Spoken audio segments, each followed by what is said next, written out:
Just before Memorial Day weekend in 1978, a college student visited a residence hall on the campus of Kent State University. Photos from that night show her smiling and laughing with friends and wearing a playful wig as part of a costume she put on to prank her friends. But sometime after midnight, she left the dorm room to make what should have been a short walk back to her own dorm room, a distance reported to be only a few hundred yards. She never made it, and in the days and years that followed, the investigation into her disappearance would take countless turns.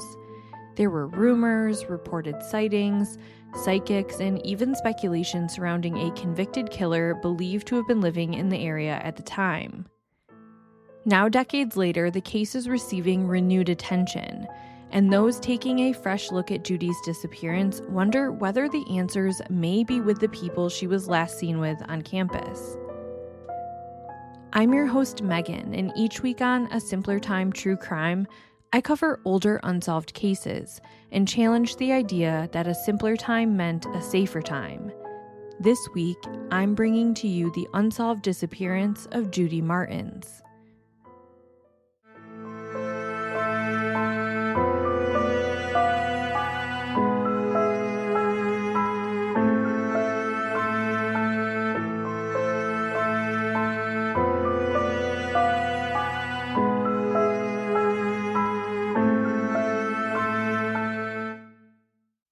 It was Tuesday, May 23rd, 1978, and 22-year-old Judy Martins was getting ready to spend the evening socializing with friends.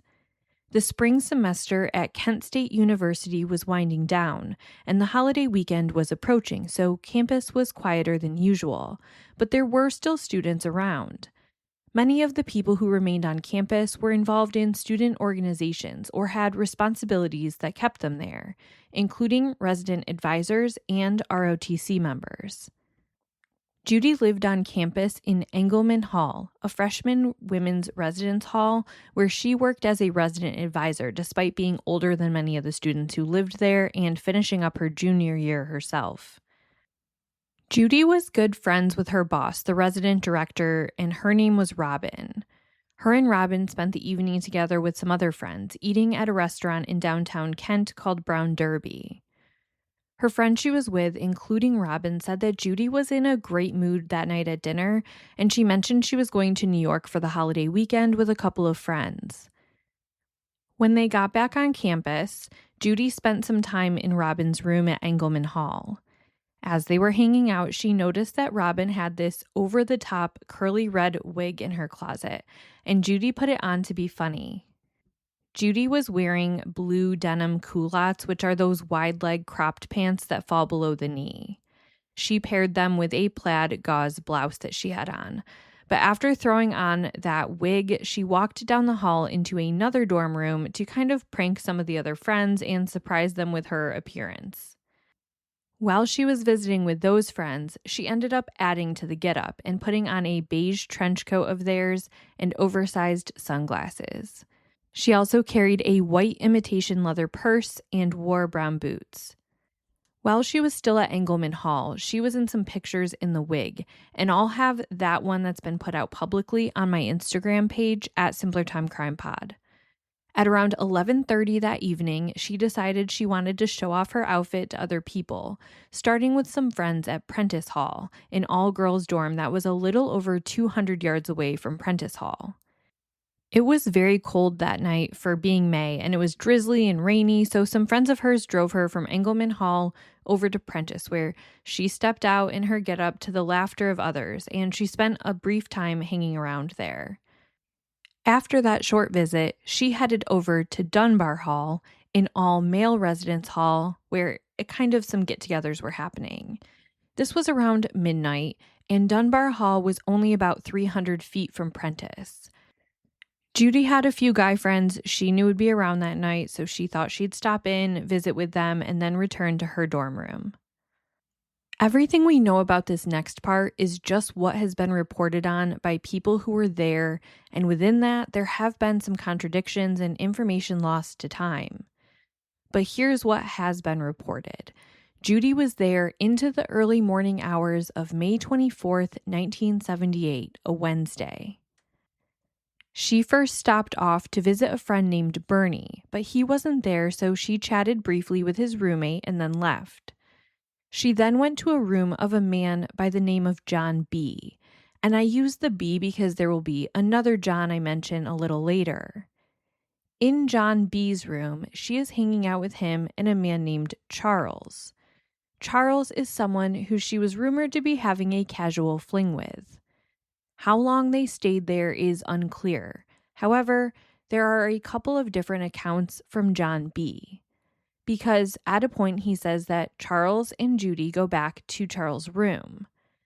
During the course of the hangout, Judy had taken off her wig and coat and sunglasses. John B. reports that he leaves campus at this time to run to a local 7-Eleven. In one version of events, he says that he stops in at Charles' room to return the wig and accessories that Judy had left behind in his room. In another version, he recalls she came back into his room to retrieve them. And in one police statement, he says he just can't really recall. And it sounds like police were not too suspicious of this. They just assumed it was drunk college kids and poor recall.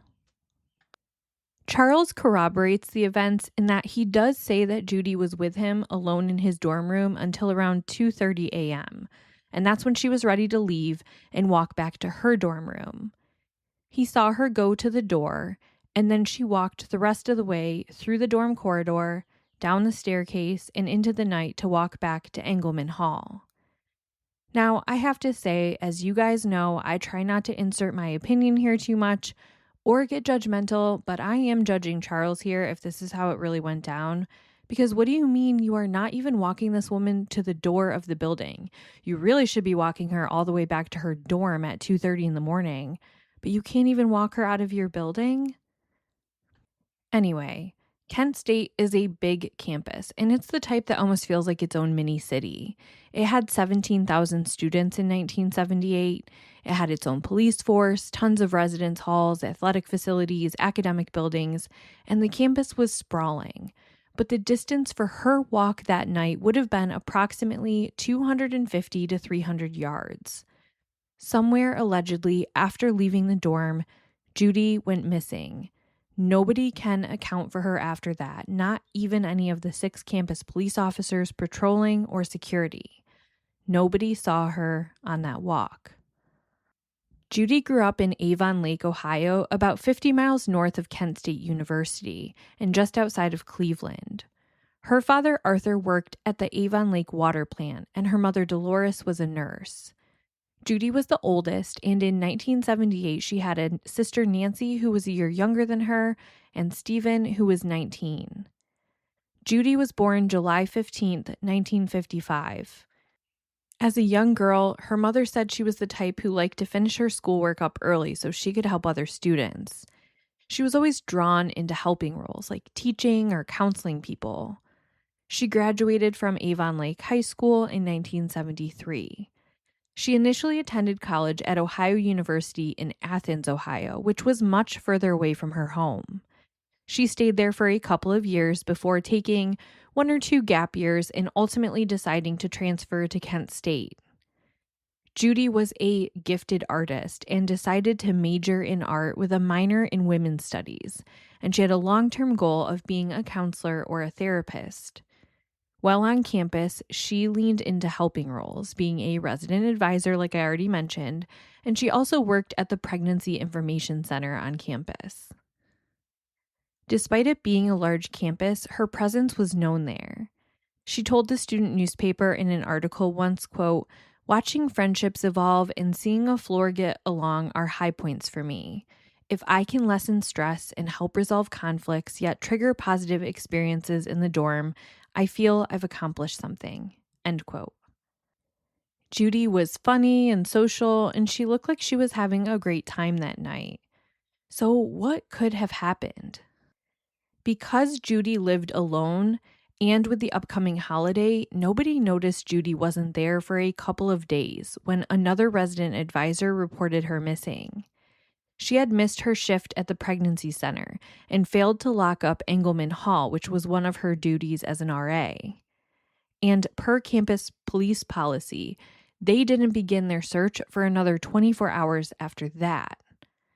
There's a few variations of the timeline she got reported officially missing, but ultimately it seems as though the first alarms were Thursday night, which Tuesday into early Wednesday morning was when she was last seen. And then her family wasn't contacted until Friday. This was in part because campus police said it was very common for students to just go sleep at a boyfriend's house for a few days, and they wouldn't want their parents knowing. So law enforcement had this gap time they would wait until they would sound the alarm and begin looking. According to Kent State University police at the time, they said they would get 1 to 2 missing persons reports a week, and that it almost always was the aforementioned scenario, and they all returned. That is, everyone except Judy.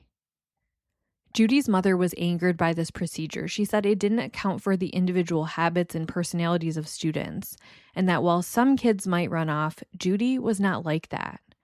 Dolores said that her daughter was independent and would have done whatever she was going to do, whether her mother approved of it or not. But she would always tell her mother. And at this point, Dolores Martins had already grown concerned because Judy had been due to come home on Thursday. She was going to pick up the car and she was going to load it up to be able to better move out for the semester and sort of pack up her room. So when Judy didn't arrive or make contact, Dolores said she began trying to call almost every hour on the hour to reach her and trying to call others around to see if she was with them. When Judy's parents were notified and then notified her siblings, everyone agreed that this was just not like her. The police at the helm of this investigation were Kent State University Police Chief Robert Malone and Deputy Chief John Peach. The Martins family also filed a police report with their home department in Avon Lake, as she still technically had residency there as well. They mostly deferred to Kent State Police, but kept a file, and that will come up a little later. When campus police entered Judy's dorm room, they found almost all of her personal belongings still there. There were no signs of a struggle in the dorm. All of her clothes were there, her money, her glasses, her makeup. When her parents arrived, her mother confirmed she knew every single piece of clothing that she owned and that nothing was missing except the outfit Judy was last seen in. And that includes the purse she was carrying, the wig, the glasses, the coat, all of that was missing. In that purse was one of Arthur Martin's credit cards that Judy had been given to use. And that purse with the credit card has never turned up, and that credit card has never been used again. Judy was wearing contact lenses at the party the night she went missing. However, she had a condition where she had a flattened cornea, and this limited how long she could wear contact lenses and necessitated that she wear her glasses a set number of hours each day. Her glasses being left behind were a major red flag, and those who knew her best said that the fact that she left without her makeup was also a red flag too, because she never went anywhere without it. Despite all of this, her family felt lukewarm about the response from the campus and the police there. After all, they were already days behind in looking for her, and the family just got this vibe from them that they really thought she took off on her own. It seemed like they were releasing very limited information around campus and to the media. In fact, it wasn't until the very next week that the media ever heard they had a student missing. Now, to piggyback off that thought for a minute, the family, particularly Judy's siblings in later years, they have a theory as to why that is. For most people, if you mention Kent State University, a big event stands out and is what pops into their minds. And that's in 1970, there were large-scale campus protests all over the country about the Vietnam War. Demonstrations had broken out on the Kent State University campus after President Richard Nixon announced the expansion of the war into Cambodia.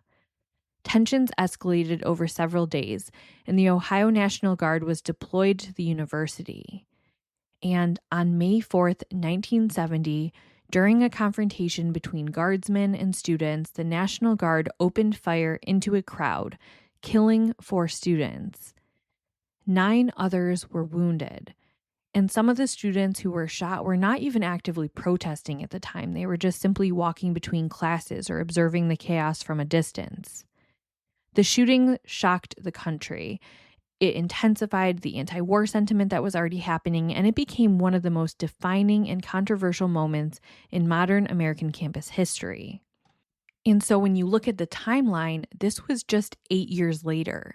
The campus was still recovering, enrollment had dipped, the image of the university was recovering, and the last thing the campus needed was for word to get out that a young female student had been abducted or killed on campus, and that this was an unsafe campus because they were already trying to dispel that thought.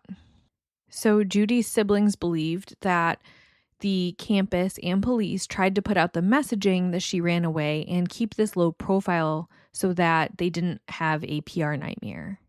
Interestingly enough, though, the National Guard would have its first interaction with the Kent State campus again in response to the search for Judy Martins. Law enforcement was permitted the resource of the National Guard helicopters, where they, about a week after, they went out and they took infrared photographs of Eastern Portage County and Summit County.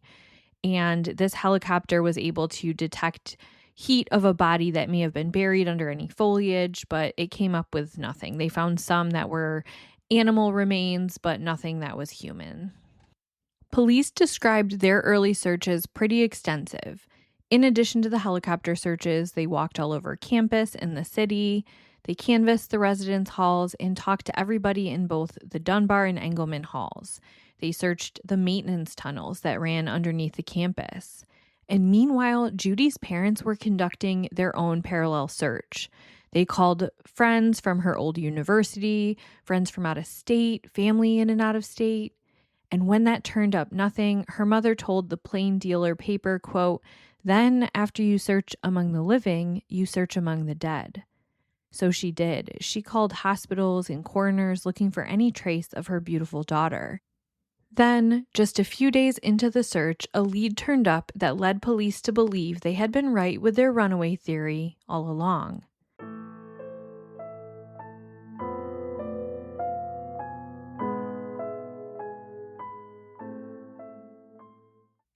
I mentioned to you that the papers didn't have anything about Judy Martins until much later. And it wasn't until about that Tuesday, the day after Memorial Day, that anything was published, that Tuesday or Wednesday. And it was at that time that a family came forward and said that they had seen her on Memorial Day. So on Memorial Day in 78, a family of 3 hosting a garage sale in the downtown area said they had seen Judy Martins come through their sale. They said she was happy, smiling, and there by herself. She purchased 15 pieces of clothing from them for $1.50 and told them that she was planning on hitchhiking a ride from Ohio to Mexico to move there and be a waitress. Kent State University police brought out a photo lineup, and lo and behold, this family picked out Judy's picture right away as the woman who had visited their garage sale. Keep in mind, though, what I've talked about on this show before, how there is that phenomenon that when we see something like a composite sketch or a missing persons poster, our brain does tend to morph faces we have seen and blend them in, and that's how we get so many false sightings. So that's a thing. And remember, this picture had just come out in the paper. They had just put it out there that she was missing, and this family's remembering someone that appeared to look like her, had the similar maybe brown hair and smile. And they're saying, no, that's definitely the same girl. So when they're showing this picture, they may be remembering the picture they saw in the newspaper or on the news. And now when the police are showing a bunch of pictures, they're just picking out that picture they most recently saw. Judy's family also felt like this lead was a little far-fetched because they said that Judy was very fashion forward. She liked to shop for higher end things at the mall, and she just wasn't someone they pictured thrifting. So they didn't have high hopes about this, but police saw it very differently.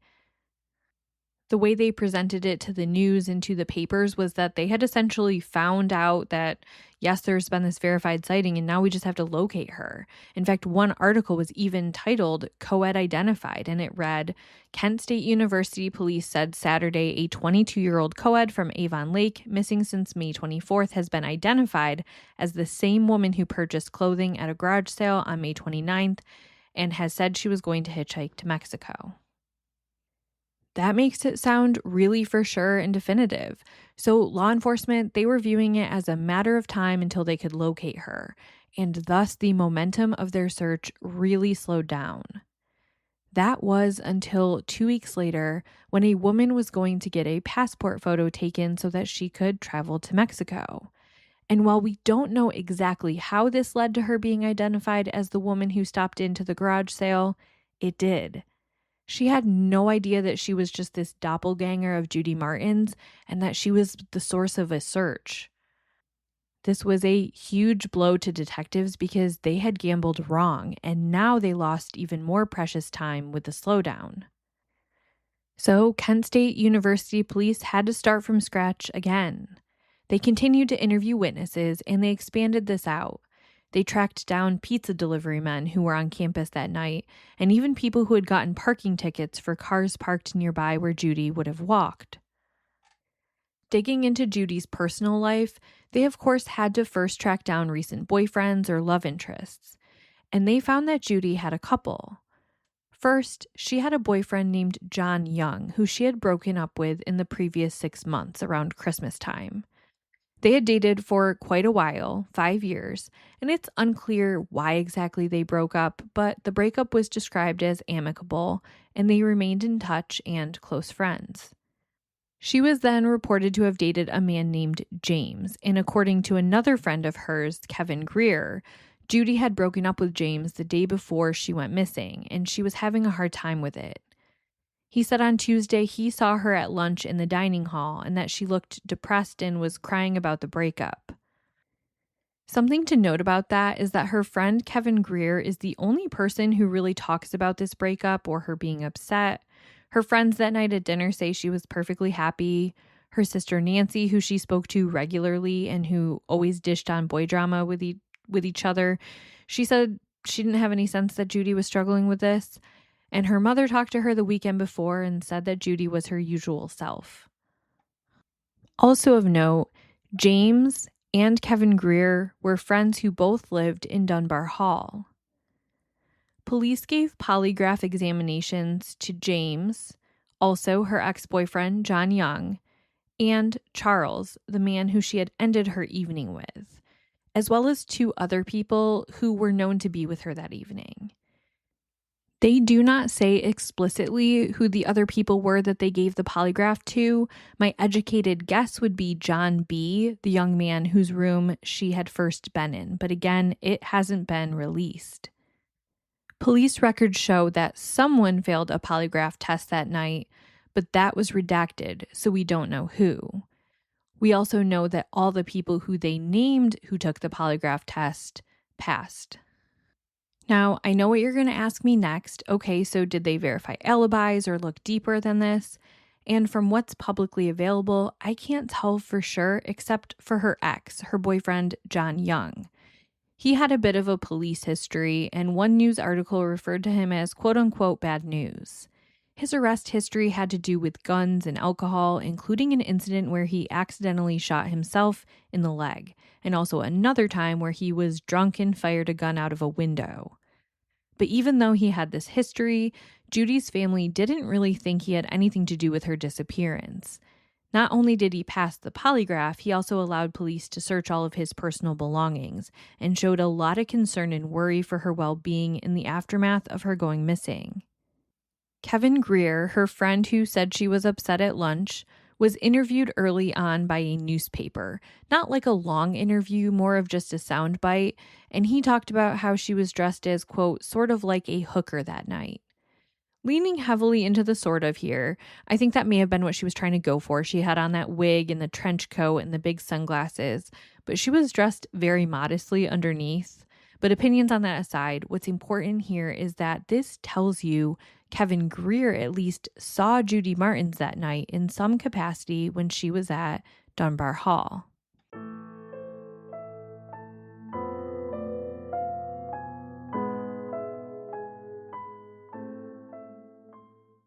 One thing that did limit the search that was out of control of the Kent State University police was that they couldn't prove a crime had happened. As time passed, it does seem like, based on the investigative measures they took, that they started to shift away from thinking of her as a runaway. However, without there being a shred of evidence, and there was just nothing in this case, all they could do at the time was list her as a missing adult, which limited the amount of help they could get from other police agencies who had specific criteria that had to be met for them to jump in. For the first year of Judy Martin's disappearance, her parents drove down from Avon Lake to Kent, searching neighborhood by neighborhood every single day. They went wooded area by wooded area and even would go to areas they thought a body could be concealed. At times, Dolores would bring a shovel and dig herself. Beyond searching, they would talk to people and pass out flyers, and they would call the police departments for updates each week. Dolores took a leave of absence from work for a full year, and when she returned, she took off any day she could go to look. At one point, Judy's family was contacted by a psychic who said that Judy had been abducted by 3 or 4 men, and then she had been put into a plane which was flying low over Lake Erie, and that her body had been dumped on an island. Police, to their credit, told the family that there were a few islands in Lake Erie that matched that, and that as the weather got nicer, they would try to search, but nothing came of it. Police were also tracking down leads of their own. A man from Akron said he had a vision of her being buried in some woods about 3 miles away from campus. So they located this guy, and when they pulled up, he was sitting on a curb drinking a beer out of an open container. And still, though, they were like, okay, let's do this. So they bring him in the car. They go out to these woods. He pulls out this makeshift compass, and he says that it indicates to him hot or cold as they're walking. Immediately as I'm reading this, I'm thinking, okay, this man is suffering from some sort of mental illness, but they continue the search with him, and they even return without him and conduct a more thorough search just in case. 1980 did bring a few other leads, in part because a family friend had a family member pass away who left them some inheritance money, and that friend decided to put up a $10,000 reward for information, which definitely drew some people out of the woodwork. One Cleveland news reporter contacted Judy's family and said that they had a lot of contacts in the seedy underbelly of Cleveland, and that this one person had identified a sex worker who looked a lot like Judy. She had physical resemblance, and she had given a couple of different names, which led the person to believe she was trying to conceal her identity. While they were trying to locate her, Arthur and Dolores Martins went into Cleveland's red light district and walked the streets all over looking for her.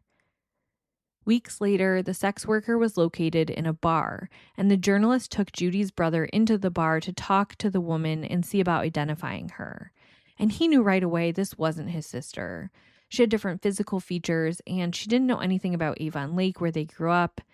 It was ruled out, and while the reporter maintained that they genuinely thought they had found something, the family felt like they were taken advantage of because of the money on the table, and it really marred their trust of reporters after that. At the same time, Cleveland Police's Vice team did conduct their own search for Judy, but couldn't find anything. Unfortunately, the family friend who put up the reward, they ran into some of their own financial troubles, and they had to use the money personally, so they had to withdraw the money in the spring of 1980. Another lead that came up during this followed the path of a serial predator. William John Posey Jr. was a violent offender and serial predator who later became linked to multiple crimes against women across several states. In 1980, he pleaded guilty to abducting and murdering an Illinois woman. He was also convicted in the kidnapping of Iris Brown, a woman who disappeared in 1976 and whose body has never been found. Years later, Posey admitted to killing her as well. If you're interested in hearing more about Iris Brown's case and John Posey's crimes, I recommend listening to the episode about Iris on Dark Down East, and I'll link that in the show notes. At the time of Judy Martin's disappearance in 1978, Posey was living in Kent, Ohio, only about 10 minutes from the Kent State campus. and it was reported that he was using the alias John T. Scorpione. He had a ton of aliases and he traveled a lot. Ultimately, police said they could place him in another part of Ohio in May of 78 briefly, but not in Kent for the duration of May of 78. So he was largely, though not definitively, ruled out. Perhaps the most bizarre lead in Judy's case would come in 1983, and it would again take the family and investigators back to the sex worker angle. But this was a pretty convincing one. A tip came in that a woman had been arrested in Cleveland for sex work who looked an awful lot like Judy Martins, but gave the name Judy Martinez, and who listed the same date of birth as Judy Martins. According to reporting by James Neff in the Plains Dealer, when asked if she was Judy Martins, the woman in jail denied it. When Dolores and Arthur went to the jail, Dolores began to cry and identified the young woman as her daughter. Arthur, on the other hand, was not as convinced as his wife was. It was Avon Lake detectives looking into this lead, and it only gets more eerie. They did some checking, and this woman had arrests beginning in California in June of 79, about a year after Judy disappeared, so that fit. And then she also had a scar in her right eyebrow, which Judy had a scar there too. The woman had a birthmark on the right side of her butt, and Judy did too. And the woman showed a vaccination scar on her left shoulder blade, which Judy had one as well. This officer took handwriting samples from this woman to an expert for comparison to Judy Martins, and this handwriting expert said it was something like a 90+% chance that it was the same person. And this Judy Martinez person had 4 molars with fillings, and Judy also had 4 molars with fillings. Obviously, back then, they couldn't do DNA comparison like they would do today, and there were no fingerprints on file for Judy Martin, so they couldn't do that either. So what they had to rely on was dental records. At first, this woman said she was not going to get dental x-rays, and ultimately they got a court order saying she had to go. And when she did, they got a letdown of a lifetime. The x-rays didn't match. The woman still had her wisdom teeth, and Judy had had hers removed. This absolutely deflated and broke the Martins. Dolores in particular had been pretty convinced, and this was just another huge heartbreak. It was about a 9-day period where they went on thinking that this woman could possibly be their daughter. And so for those whole 9 days, Dolores told the papers that she felt like her blood pressure was through the roof and she couldn't stop thinking about it. Sadly, after this, the case fell off the radar for decades, but not for her family and loved ones. They thought of her every single day. Arthur Martins would die of cancer in his 50s, and Dolores would go to her grave without answers, dying in her early 70s. Nancy and Stephen, Judy's siblings, would step in to take over the search for their sister, and they both shared the belief that the stress this put on their parents sent them to their graves early. Nancy was able to get some case records from Kent State University police in the late 90s. A couple of years later, when she went back for more, she was absolutely floored to learn that they had been destroyed in 2000 in conjunction with their records retention policy. Which, that's just pretty wild to me. I understand maybe getting rid of some educational transcripts with that policy, but a police record of an unsolved case? Luckily, some had been preserved by the Avon Lake police because they had kept that contemporaneous investigation going alongside Kent State Police, and they would get some of the paperwork and records from time to time. So there's no longer a complete file, but it's something. In the last decade, the U.S. Marshal Service has stepped up and conducted their own investigation. They've gone back through the police file and said they're trying to track down anybody who is still around to interview. One investigator who was interviewed by a Kent State University student film crew who was putting together a mini documentary on the case said he personally had conducted around 6 interviews and that their focus was on 2 men who they say Judy Martins was actually seen leaving Dunbar Hall with that night.